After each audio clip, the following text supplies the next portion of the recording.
If you've ever lived alone and suddenly heard a sound you knew didn't come from you, then you already understand the fear that lived inside apartment 413. Hey everyone, welcome to another chilling story that goes beyond horror. This one crawls deep into the silence we avoid and the secrets we hide. If you enjoy stories that not only give you goosebumps but also stay with you long after the video ends, you're in the right place.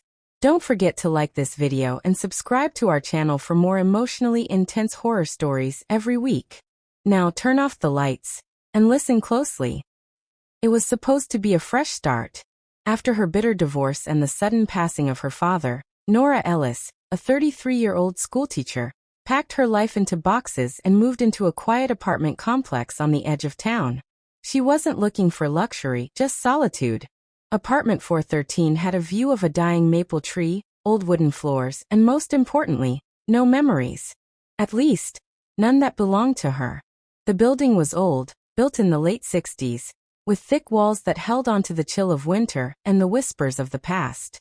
The landlord, a tired woman with bags under her eyes and a quiet demeanor, handed over the keys with a half-hearted smile. "You're the first tenant in 2 years," she said. "People don't stay long in 413. Nora just shrugged. She didn't plan on entertaining ghosts, just outrunning her own. At first, everything seemed fine. Nora unpacked, set up her bookshelves and resumed her routines. The silence of the apartment was comforting, a stark contrast to the screaming matches she once endured. But within the stillness, something began to shift. It started with sounds, small, barely audible things. A creak in the floorboards when she wasn't walking. A soft knock at the door in the dead of night. Once, she swore she heard a woman humming from the empty apartment next door. Nora told herself it was just the building settling. Old pipes, poor insulation, her own stress. But by the third week, she couldn't deny it anymore. Every night at exactly 2:13 a.m., she would wake up. No nightmares. No loud sounds. Just awaken, like something was calling her from inside the silence. And then came the smell. A sickly sweet odor, like wilted roses soaked in formaldehyde, would drift into her bedroom. It would fade by morning, and no amount of air freshener could keep it away. She called the landlord. The old woman came, checked the vents, sniffed the air, and said nothing. Her face had gone pale, and her hands shook as she handed Nora a card. "If it gets worse," she whispered, "call him." On the card was a name, Father Adriel King, a priest known for his work in cleansing haunted homes.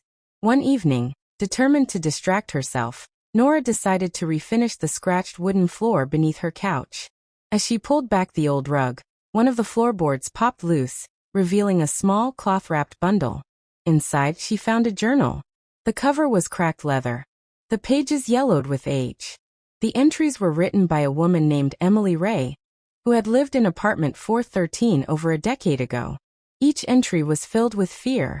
Emily wrote about waking at 2:13 a.m. each night, about a man she kept seeing in the corner of her mirror, tall, wearing a black coat, his face shadowed.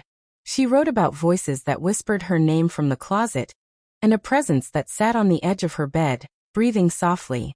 The last entry was dated October 13th, 2013. It read, "I tried to leave. He won't let me. The silence is his way in.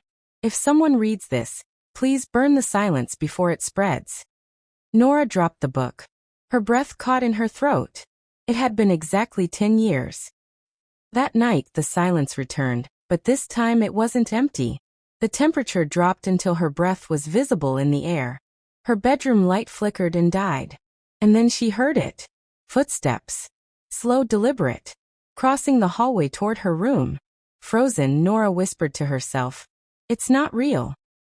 But a voice replied from behind the door, "Don't run." She bolted. Out the door, down the stairs, barefoot in the snow. She didn't stop running until she reached the small chapel across town. The address from the priest's card. Father Adriel listened quietly as Nora told him everything, shaking and pale. "I've heard of apartment 413, he said grimly. "You're not the first, but you might be the last." He explained that decades ago, a man named Walter Kane had lived there. A war veteran, tormented by guilt, who sealed himself inside the apartment after claiming, "The silence speaks to me." Days later, he took his own life. But his soul didn't rest.